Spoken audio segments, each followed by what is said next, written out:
Assalamualaikum warahmatullahi wabarakatuh. Perkenalkan, saya Ahmad Rosid dari kelas PBSI Rombel A dengan NPM 222030140.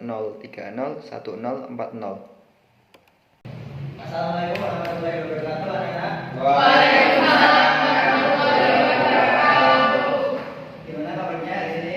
Baik, Alhamdulillah. Udah tahu belum hari ini kita mau belajar apa? Apa tuh? Belum, Pak.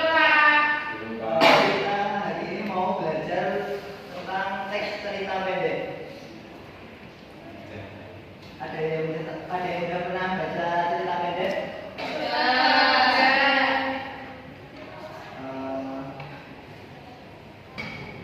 Sebelum memulai pembelajaran pada pagi hari ini, alangkah baiknya kita memulai dengan doa bersama. Untuk ketua kelasnya siapa? Mas Ata. Ya, Bisa kita tolong dipimpin doa. kita duduk siap enggak? Menurut kepercayaan masing-masing berdoa mulai.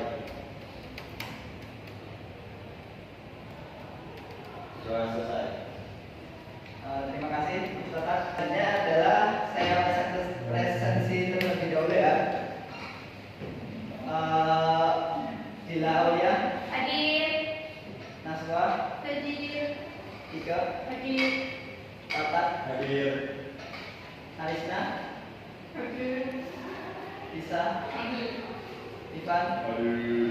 Fadila, Hadir. Handri, Hadir. Bella. Di sini ada yang udah pernah baca cerita pendek belum? Udah. Apa judulnya? Ke buku. Coba kamu bagi ibu.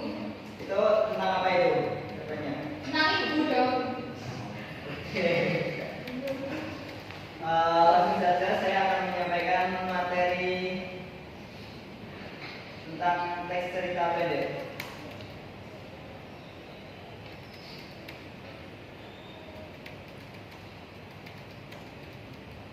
Baik, yang pertama adalah definisi dari cerita pendek. Jadi cerpen ini merupakan cerita pendek yang berisi tentang kisah cerita yang tidak lebih dari 10.000 kata. Jadi cerpen ini hanya berisi kurang dari 1.000 kata. Dan pada umumnya cerita pendek ini bisa memberikan kesan dominan dan berkonsentrasi pada permasalahan satu tokoh. Yang selanjutnya adalah ciri-ciri dari cerpen. Jadi cerpen ini memiliki beberapa ciri-ciri. Yang pertama ada ceritanya fiktif. Jadi semua cerpen ini ceritanya tidaklah nyata, hanya rekayasa belakang. Dan yang kedua adalah jumlah katanya itu adalah sedikit. Jadi cerita pendek ini jumlah katanya tidak lebih dari 10.000 kata. Berbeda dengan novel yang memiliki banyak kata. Dan yang ketiga adalah keterbatasan tokoh ataupun karakter. Jadi karena cerpen ini berisi jumlah katanya sedikit, jadi tidak dapat memasukkan semua tokoh dalam cerpen. Jadi tokohnya itu sangatlah terbatas, mungkin hanya satu tokoh utama dan beberapa tokoh pembantu. Dan yang selanjutnya adalah plot yang singkat. Jadi alur dalam cerpen ini singkat banget dan hanya berisi satu konflik, berbeda dengan novel. Dan yang ketiga adalah yang selanjutnya adalah gaya bahasa yang padat. Karena cerpen ini berisi tentang cerita yang singkat-singkat, jadi gaya bahasanya itu harus padat, tidak menggunakan pemborosan bahasa atau kata. Yang selanjutnya adalah fungsi. Jadi cerpen ini memiliki beberapa fungsi. Yang pertama, fungsi rekreatif. Ada yang tahu nggak fungsi rekreatif itu bagaimana? Nggak tahu. Belum tahu. Hiburan, Pak. Gimana? Hiburan. Ya, jadi cerpen ini bersifat berfungsi untuk menghibur pembaca. Dan yang selanjutnya ada fungsi estetis atau memberikan keindahan pada pembaca. Lalu yang ketiga ada Jadi kalau fungsi moralis ini cerpen berarti memiliki nilai moral di dalam ceritanya. Dan yang selanjutnya adalah fungsi religiositas. Jadi pada cerpen ini memberikan pembelajaran religius sehingga dapat dijadikan contoh bagi pembacanya. Yang selanjutnya adalah struktur dari cerpen. Yang pertama itu ada abstrak. Ada yang tahu nggak abstrak itu apa? Abstrak dalam cerpen. Tidak. Ada yang tahu. Jadi kalau abstrak itu gambaran awal cerita. Jadi pada gambaran awalnya itu dimasukkan pada abstrak ini. Lalu yang selanjutnya ada orientasi atau pengenalan latar cerita. Jadi pengenalan latar cerita maksudnya latar waktu, latar tempat, latar suasananya itu masuk dalam orientasi ini. Yang selanjutnya ada komplikasi atau urutan kejadian setelah akibat. Jadi konflik itu muncul pada bagian ini, komplikasi. Dan yang selanjutnya ada resolusi. Jadi resolusi ini penyelesaian dari konflik. Pada bagian resolusi ini konflik yang terjadi pada cerpen sudah mulai berhenti, sudah selesai, dan koda ini penutup. Dan selanjutnya ada unsur intrinsik cerpen. Jadi unsur intrinsik cerpen ini ada beberapa, ada tokoh, alur, latar, tema, sudut pandang, amanat, dan gaya bahasa. Kalau tokoh itu ada yang tahu nggak kalau penokohan itu bagaimana? Ya, kalau penokohan itu cara penulis menggambarkan watak dari tokoh tersebut.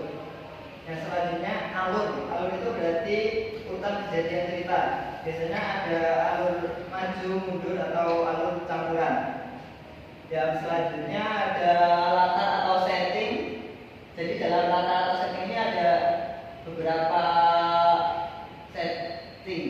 Jadi setting tempat, setting waktu, dan setting apa ya? Suasana ya, benar. Dan yang selanjutnya adalah tema. Kalau tema itu apa? Pokok dari cerita. Ya, tema itu ide pokok yang terkandung dalam cerita tersebut. Terus yang selanjutnya ada sudut pandang. Jadi kalau sudut pandang itu posisi pengarang dalam menyampaikan cerita. Jadi dalam cerpen itu ada sudut pandang orang pertama, sudut pandang orang kedua, dan sudut pandang orang ketiga. Lalu yang selanjutnya itu ada amanat. Kalau amanat itu adalah pesan yang ingin disampaikan oleh penulis untuk pembacanya. Lalu yang terakhir ada gaya bahasa. Kalau gaya bahasa itu berarti bentuk pengarang mengekspresikan ide melalui bahasa tulis, baik itu berupa kalimat, dialog, ataupun kata. Dan yang terakhir ini ada unsur ekstrinsik dari cerpen. Jadi unsur ekstrinsik dari cerpen itu ada 3, ada latar belakang masyarakat, ada latar belakang pengarang, dan nilai-nilai. Jadi kalau latar belakang masyarakat itu berarti mencakup kondisi sosial, budaya, ekonomi masyarakat dalam cerpen tersebut. Lalu kalau latar belakang pengarang berarti faktor-faktor dari diri pengarang yang mempengaruhi atau mewarnai si cerpen. Dan yang terakhir ada nilai-nilai. Jadi dalam unsur ekstrinsik ini ada nilai-nilai agama, nilai moral, dan nilai ekonomi. Apa ada pertanyaan? Belum. Oke, baiklah. Saya akan memberikan video dari cerpen. Nanti tak tanya satu-satu.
kedua orang tua perempuan itu tetap menerima rahasia.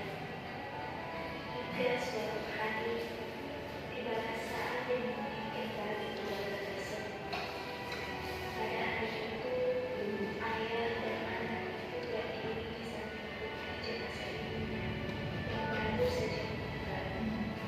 Dengan keindahan dan waktu, sang ayah menyerahkan jenazah ibunya dan beliau gabung. Sang ayah lantas meninggalkannya bahwa cinta sejati ibunya tidak pernah membuat dia bisa berpisah.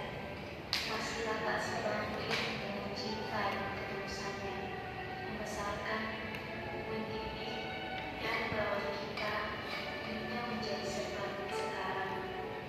Ketulusan dan keikhlasan yang akan mendukung kita menemukan kebahagiaan yang sejati dalamnya.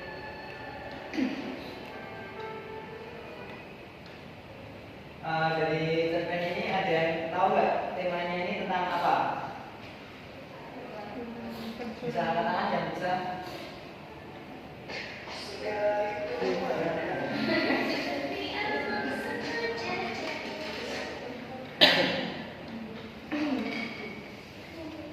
Perjuangan ibu anaknya. Ya benar. Jadi ini tentang pengorbanan dan cinta seorang ibu. Lalu untuk tokohnya itu ada siapa saja di sini? Ada anak, ayah, ibu. Ya benar sekali. Dan pertanyaan terakhir, amanat yang bisa diambil dari cerpen ini apa? Kita harus menyayangi ibu kita karena menjadi seorang ibu itu banyak. Ya benar sekali. Baiklah, semua materi ini telah Bapak sampaikan. Selanjutnya Bapak akan membagi kalian dalam beberapa kelompok. Lalu silakan kerjakan LKPD yang Bapak berikan. Nanti kalau sudah presentasi di depan. Baik Pak.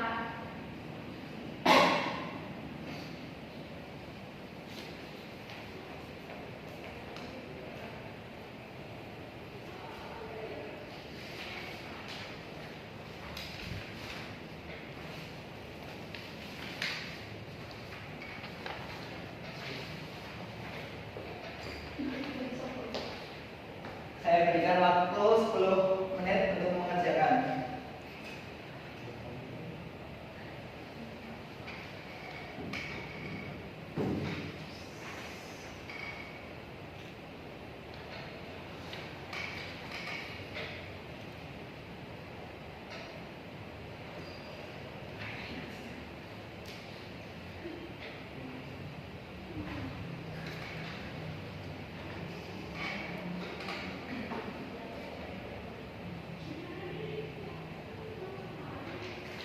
Apakah ada yang sudah selesai?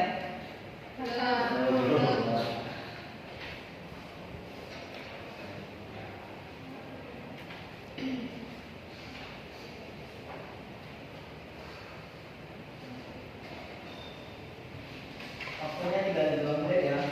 Baik, Pak.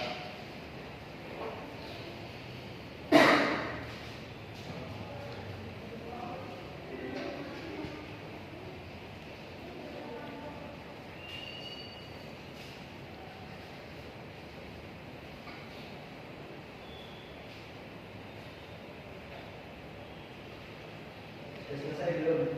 Sudah. Oke, salah satu perwakilan dari kelompok maju ke depan untuk mempresentasikan. Ya. Baiklah.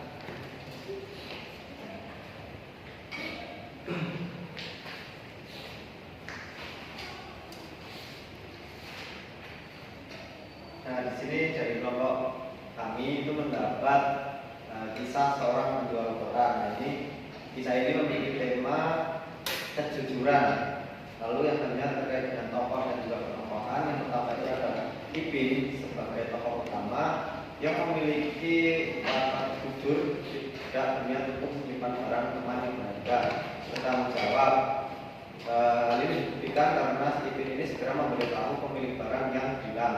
Lalu Ipin ini bekerja pagi ia menaiki sepeda untuk mengantarkan koran, dan yang terakhir yaitu sederhana karena menerima pekerjaan sebagai penjual koran dengan ikhlas. Lalu selanjutnya ada Pak Edison, ini sebagai tokoh tambahan. Pak Edison ini memiliki sifat yang baik hati karena memberikan modal usaha kepada Ipin sebagai ucapan terima kasih. Lalu selanjutnya Pak Edison ini orangnya suka bersyukur karena senang perhiasannya kembali berkat kesyukuran dari si Ipin tadi. Lalu yang ketiga ada latarnya yang pertama waktu itu di pagi hari menjelang pukul 5. Lalu untuk latar tempatnya ada di jalan-jalan di suatu perkotaan, tempat agen koran, rumah-rumah pelanggan, dan rumah Pak Edison. Lalu suasana yang ada yaitu dingin, tenang, dengan suasana pagi yang masih diselimuti embun.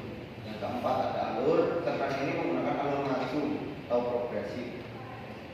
Pengenalan tokoh Ipin sebagai penjual koran, kali ini dibuktikan dengan pengenalan tokoh Ipin sebagai penjual koran. Peristiwa menemukan bungkusan berisi perhiasan, keraguan dan ketakutan Ipin, keputusan untuk mengembalikan barang pemiliknya, lalu akhir cerita yang bahagia dengan Ipin mendapatkan sebuah modal usaha. Lalu yang terakhir ada amanat. Amanat yang dapat dipetik dari cerpen ini adalah yang pertama yaitu kejujuran akan selalu mendatangkan kebaikan. Lalu yang kedua berbuat baik dan jujur akan mendapatkan balasan yang baik pula. Dan yang selanjutnya sikap tanggung jawab dan moral yang tinggi patut untuk dipelajari. Yang terakhir yaitu kebaikan akan selalu menghasilkan kebahagiaan di kemudian hari. Seperti itu, Pak. Baik, terima kasih. Terutama kepada karena sudah selesai semua, kita minta tolong LKPD-nya dikumpulkan.